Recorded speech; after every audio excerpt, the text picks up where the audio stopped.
Understood. I'll keep my head down.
Let's go, troops. Stellar base counting on us.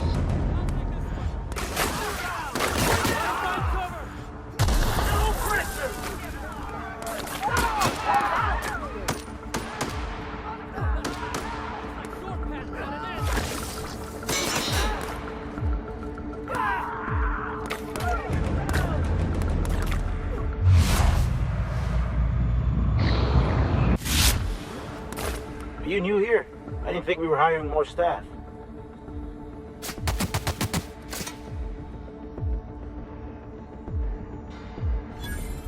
Whoa, nothing. I was just asking. I was going to welcome you aboard.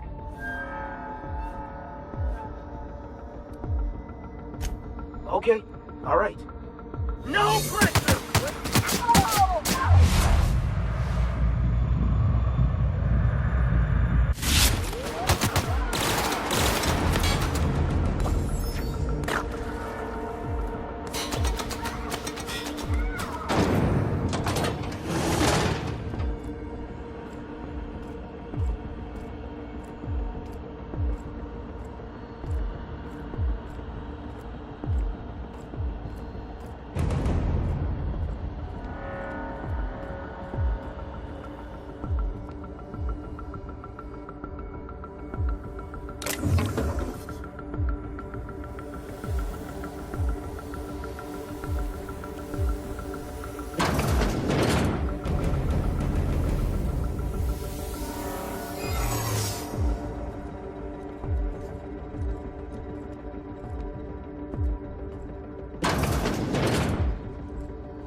Hold it. Something about you doesn't look right.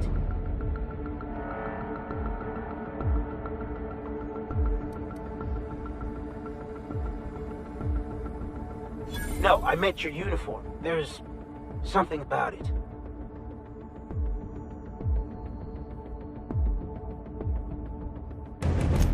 Ah, damn. Lucky you.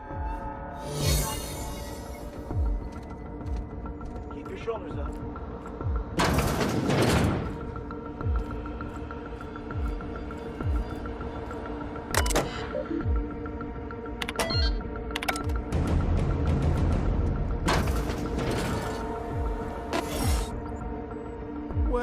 look who it is. I'll be damned. I was prepping the studio for our announcement, and here you are as a bonus. I had heard you'd taken a mechanic under your wing. What's the matter, girl? Couldn't find actual employment? The captain's treated me right. Better than any of you bored folk ever have. I'm exactly where I want to be. And the convict. The vicar. You know, most people, once they're out of prison, don't seem keen on returning. Oh, I would go anywhere to see you fall, sir. When you go off and get yourself shot, try to avoid taking one to the face. I'll want it recognizable to show to my citizens.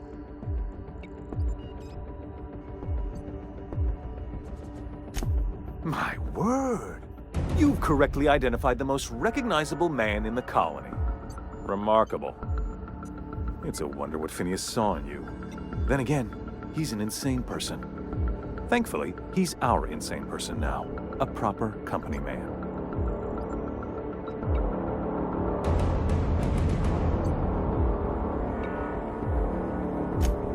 Yes, he is an extraordinarily obstinate fellow, isn't he? Fine, he isn't working for us per se. Semantics, he'll come around. But that's between us. As far as my adoring citizens will know, we've turned a dangerous crackpot into a working-class man. It's a miracle.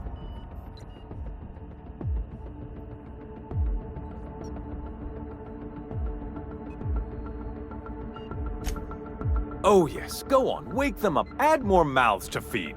That'll solve our starvation problems. I don't know what half-baked plans that simpleton in a lab coat has been leading you through, but it's done. It's over. Let me ask you something, Captain. Have you at any point thought about not fucking up our entire society? I believe we could ask you the same. I'm making actual progress towards stabilization and recovery. You're just getting in the way.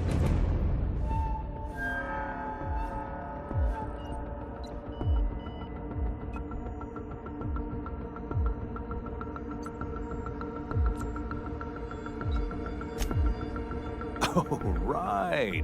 This coming from the psychopathic outlaw. Yes, I'll try to be more open-minded about your path of wanton dissent. We don't need your help.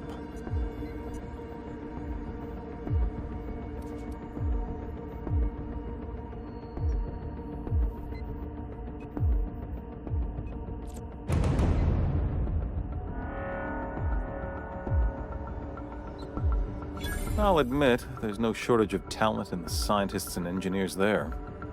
Look, I'm not an unreasonable man. If you manage to storm the castle, as it were, and make it out of here with Phineas alive, I can't exactly afford more havoc than you've already caused. Fine.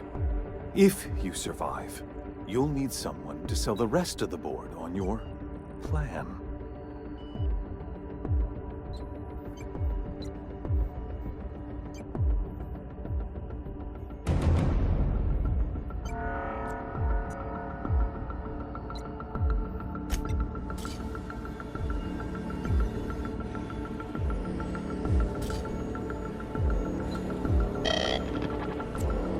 I've got work to do.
All right, MSI.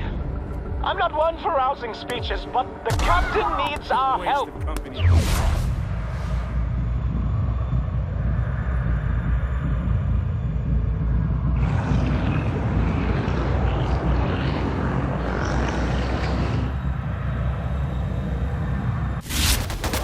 Get in there and fight!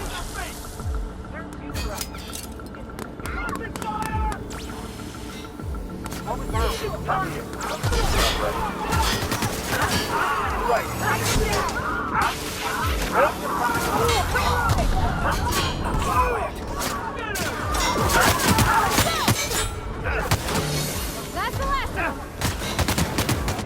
You're really doing this, huh? Everything in my life has been leading up to this point. I believe I am ready for this.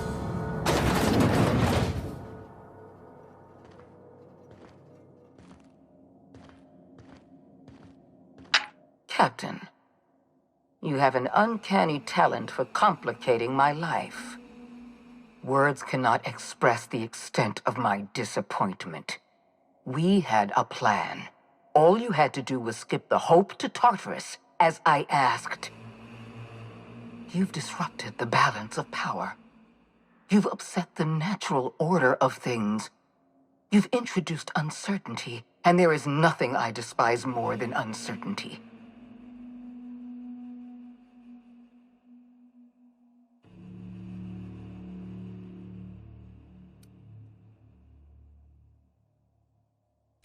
Do you imagine you're leading some grand revolutionary army?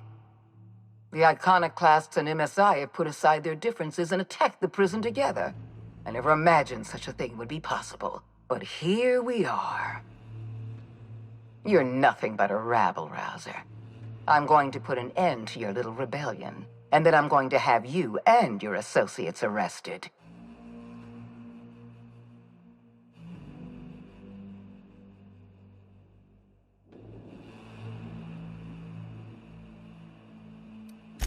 The board is the only legitimate power in Halcyon. We are Halcyon. I admit I miscalculated the extent of your influence. The board's plan never accounted for you. This is a mistake I intend to correct. I have Dr. Wells in my custody. Once I've secured his cooperation, I can move forward with the program. I can repair the damage you've done. I can set things right.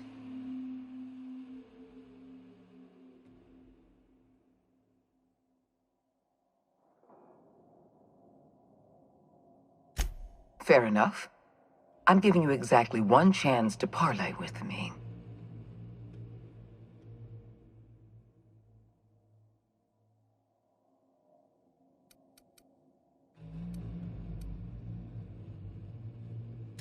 This prison is equipped with an automechanical warden. I've had it programmed to eliminate you on sight and rinse your remains down a drain. And don't worry, I will inform Dr. Wells that you died heroically or something.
on it. This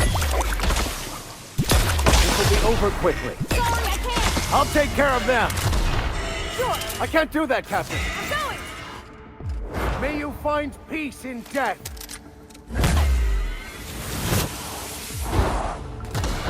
I'll fix you right up!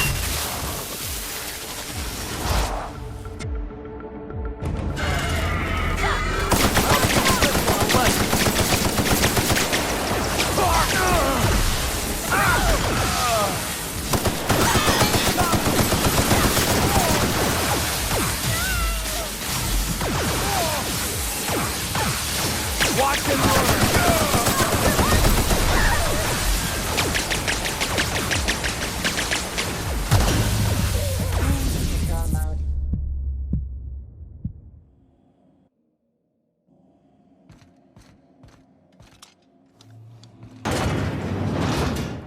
Here we go! Here goes nothing! I've had quite enough of you!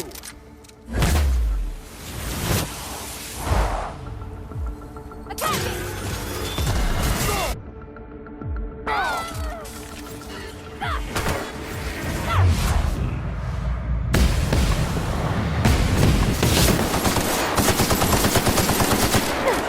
I'm on it!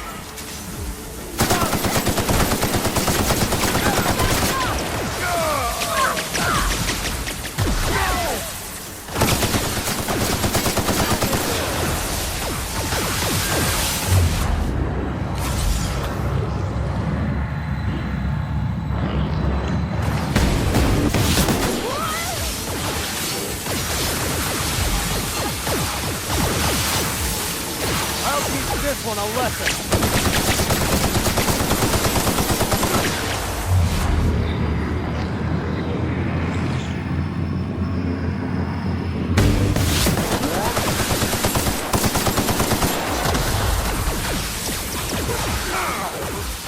Leave them to me!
Why won't you just die?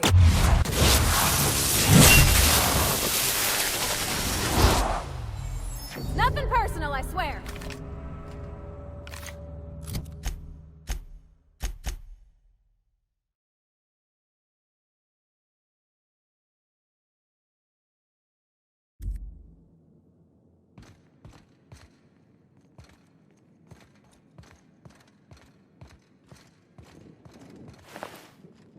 Get me out of here!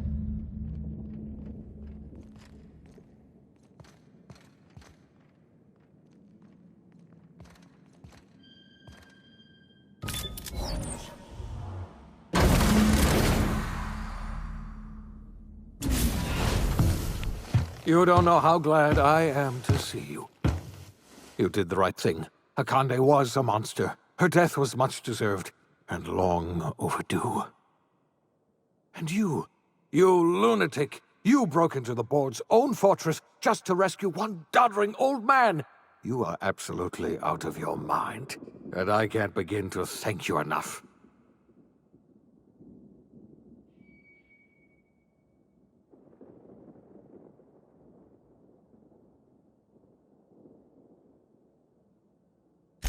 I'm all right, thanks to you. Akande wanted my cooperation. I'm quite sure she would have beaten it out of me if you hadn't arrived. You've broken the board's stranglehold on this colony, and you saved my life. But there's still so much we have yet to accomplish. You and I are going to have to work harder than ever to save Halcyon. I'm afraid the situation is far worse than any of us ever anticipated.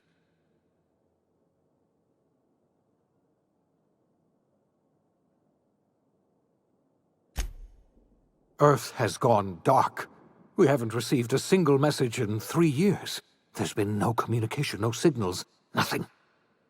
2 years ago, the Earth's Directorate's frigate disappeared on their way back to Earth. We don't know what they discovered when they arrived, or if they arrived at all. Earth is only an idea to us. But that idea is the bedrock the colony is built upon. If people were to find out it's gone dark, the shock could be too much to bear. I don't want to imagine what'll happen once news gets out. Let's just keep this between us for now. You mean we're all alone out here? Really alone? I'm afraid so, Miss Holcomb. Halcyon is the only home we have left. Returning to Earth is no longer an option. We're in serious trouble, my friend. Do you know what this means for Halcyon? We can't rely on Earth for support anymore. We've been cut loose. We're entirely on our own.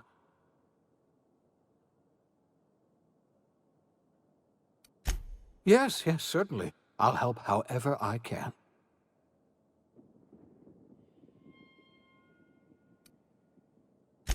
I heard it from Akande herself. She tried to pressure me into joining her side, you see.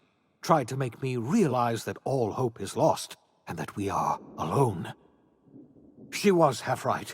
We are alone, and we're going to have to fend for ourselves, because there's no telling what's happened to Earth. I don't know what happened, but something must have gone horribly wrong. I don't know why Earth's gone silent. I don't even know if Earth exists anymore. We have no connection back to Earth, and return is likely impossible. We're completely alone out here.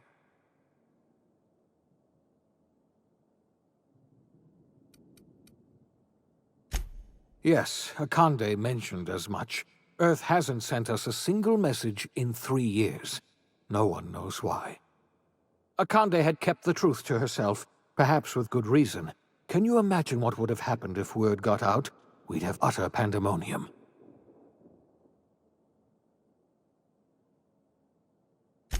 Yes, you were the one who reactivated that relay station, weren't you? Any message from Earth would have arrived unencrypted. It's been 3 years since our last message. The board tried using drones to contact Earth. Every one of those drones sent back the same encrypted message. Earth is completely silent.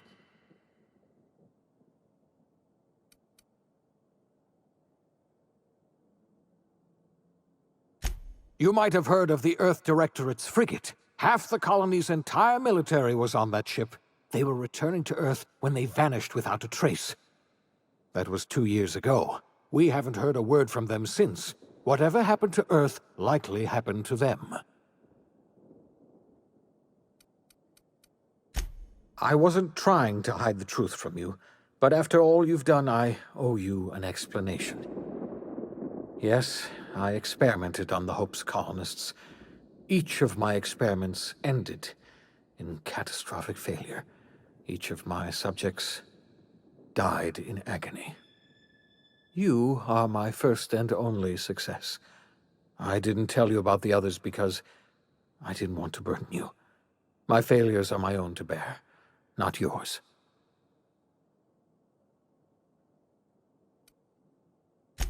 I'm not asking you to forgive me.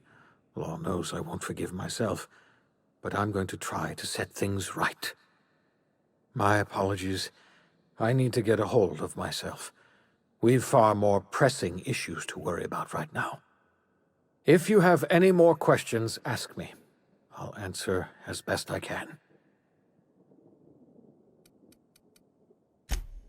Yes, we do. You've done a marvelous thing. You've succeeded where anyone else would have failed, including me. We must begin the revival process immediately, starting with the Hope's brightest minds, and then we're going to fix this damn colony, one problem at a time. We're going to need a leader, and I can't imagine a better person for the job than you. What do you say, old friend? Will you help us?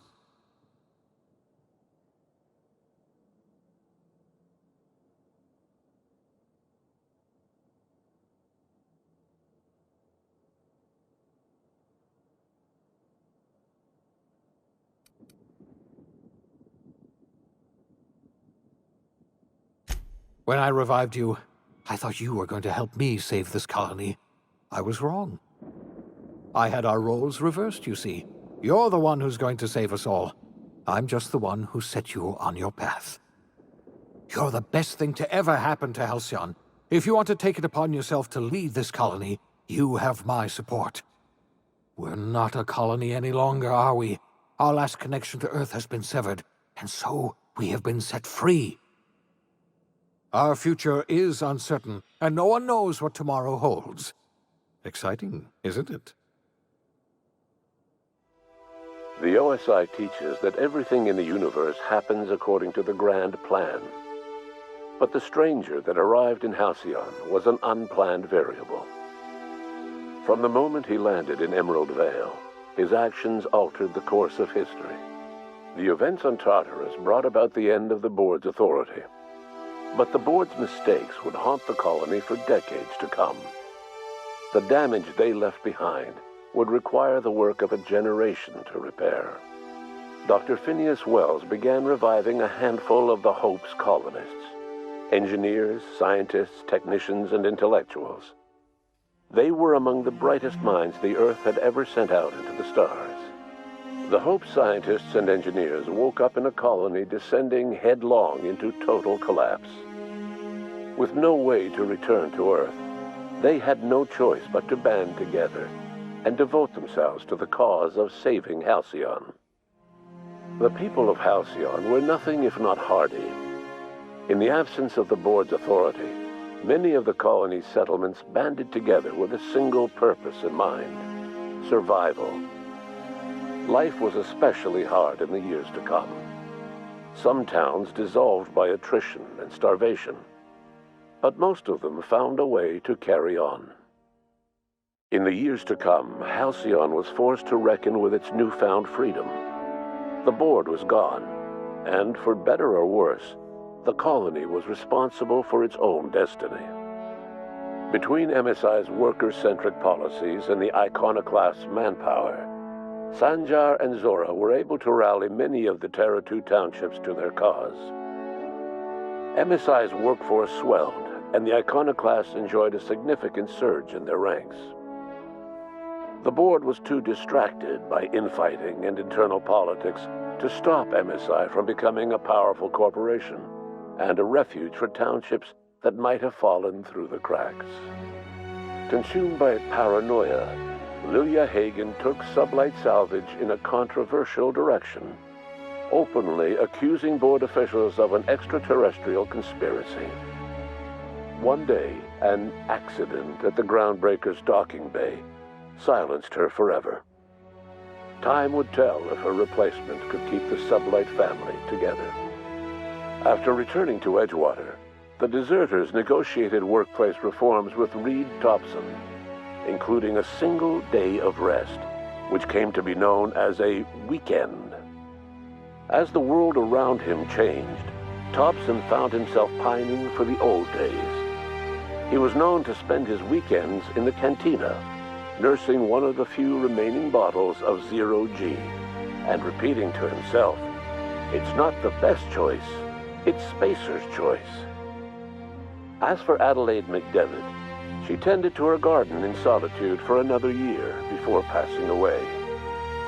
Her body was discovered some months later, when Reed Thompson paid her a visit in an effort to make amends.